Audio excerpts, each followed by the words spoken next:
Ok, on a presque terminé avec le form. Je me suis juste rendu compte qu'il y avait un petit souci. C'est que quand on clique là-dedans, vous voyez que en fait, le input, il est vraiment pas large du tout. Alors on va faire un petit bouton droit là-dessus pour inspecter et je me rends compte qu'en fait, c'est vraiment le input lui-même qui a un problème. Donc, moi je pense que c'est un on va lui rajouter un petit peu de padding. Et puis en padding, est-ce qu'on peut lui mettre 100?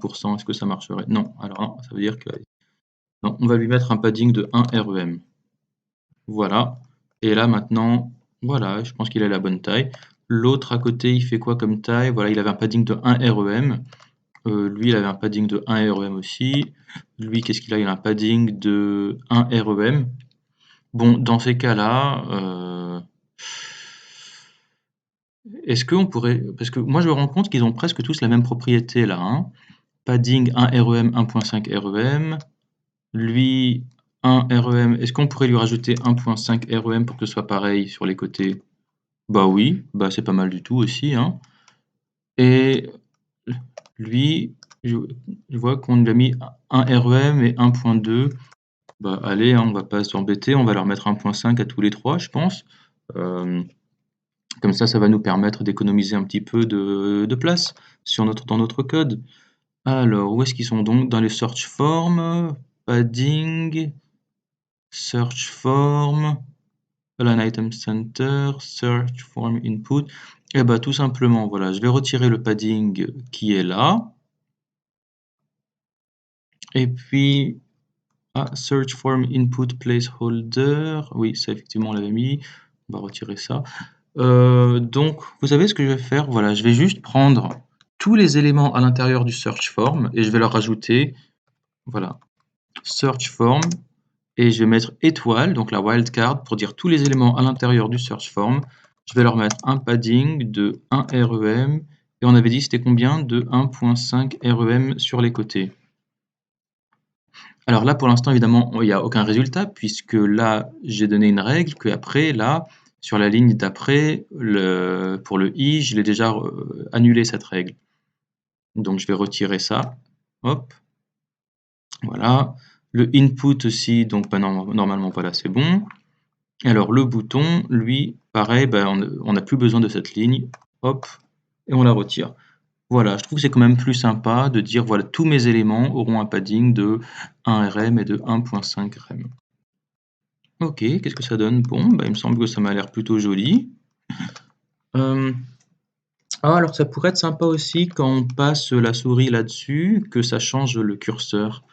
Je me souviens plus exactement comment est-ce qu'on fait ça. Je crois que c'est cursor et on pourrait lui mettre grabbing. Voilà, vous voyez que maintenant quand j'ai le machin qui passe au-dessus, là, mais ça change.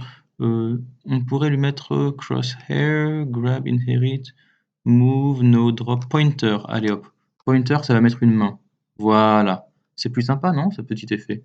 Allez, sur le bouton, on va lui mettre un curseur de point pointer. Où est-ce qu'il est, le bouton search form? On va lui mettre curseur de point pointer. Parfait. Alors maintenant que ça marche, eh ben, on va tout committer. Alors, moi j'ai une méthode pour faire ça un peu plus rapidement. Je tape juste GAC, tab, et automatiquement j'ai git add all, end git commit m et qui attend mon message. Et donc là, bah, alors si vous me demandez c'est quoi le end, alors ce end là, ça s'appelle ampersand. Le nom scientifique de ce machin là, c'est ampersand. Et si vous cherchez le double ampersand, voilà, le double ampersand, alors on va se demander ce que ça veut dire et le langage qu'on est en train de taper, c'est du shell, hein. Donc le double ampersand en shell, si on regarde ici, c'est juste une manière de... Voilà, ça veut juste dire end. Voilà, le command shell interprète le double ampersand as the logical end. Donc ça veut dire on fait deux trucs l'un à la suite de l'autre.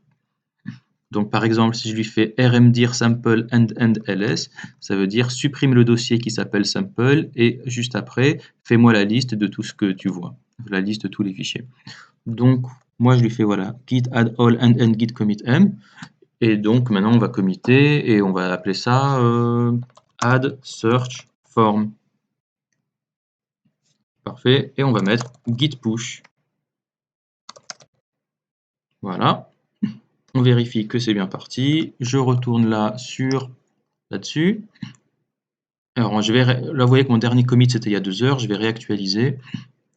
Et là, voilà, hop, j'ai un commit qui date à il y a 17 secondes. Alors maintenant, vous voyez que dans mes messages de commit, là, on peut voir que voilà, git ignore, c'était sur il y a un commit de il y a 2 heures, alors que l'index.html, c'est un commit d'il y a 17 secondes. Et je vois le dernier message qui a été tapé voilà, pour chaque fichier. Ok, parfait. Et bien, on va passer maintenant à la partie d'après, qui est voilà, les filtres.